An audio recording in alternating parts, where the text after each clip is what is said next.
अजीब चाबी का रहस्य।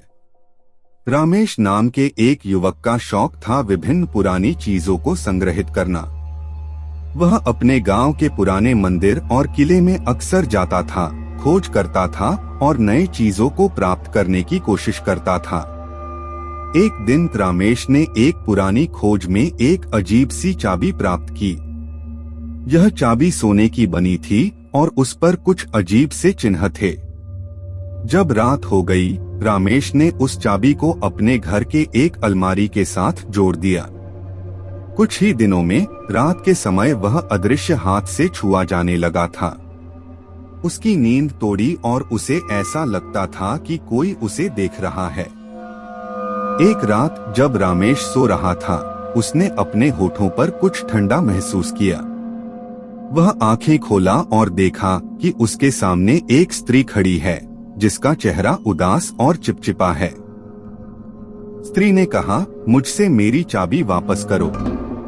रामेश ने हैरानी में पूछा, कौन हो आप? स्त्री ने कहा, मैं वह आत्मा हूँ जिसकी चाबी तुमने पाई है। वह मेरी जान है। रामेश ने कहा, लेकिन मैंने इसे तुम्हारे घर के पुराने मंदिर से प्राप्त की है। स्त्री ने उसे चाबी वापस लेने की कोशिश की, लेकिन रामेश ने इसे नहीं दिया।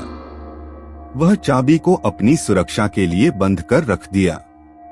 अगली रात रामेश को एक अजीब सी आवाज सुनाई दी, तुमने जो मेरा अधिकार था वह छीन लिया। अब तुम्हें भुगतना होगा।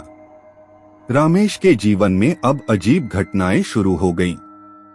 रात्रि के समय अनजान आवाजें उसे अधिकार मांगने लगी। उसकी सेहत भी बिगड़ गई। एक दिन जब उसकी स्थिति बहुत खराब हो गई तो उसने तबीयतमंद दवा लेना शुरू की। लेकिन भीड़ में उसे एक वैद्य ने बताया कि वह चाबी को वापस कर दे। रामेश ने अंत में समझा कि उसे वाकई में चाबी को वापस कर देना चाहिए। वह चाबी को अपने घर के मंदिर में लेकर गया और उसे अंगूठे में बांधकर पूजा की।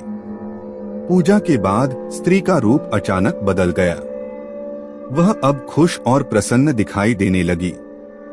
स्त्री ने कहा, तुमने मेरी प्रतिष्ठा को समझा और मेरी चाबी को सुरक्षित कर लिया। अब मैं तुम्हारे लिए एक वरदान लेकर आई हूँ। रामेश की सेहत में सुधार हुआ और वह अब पुराने चीजों को संग्रहित करने के बजाय उसे उनकी मूल्यांकन करने का समय देता था।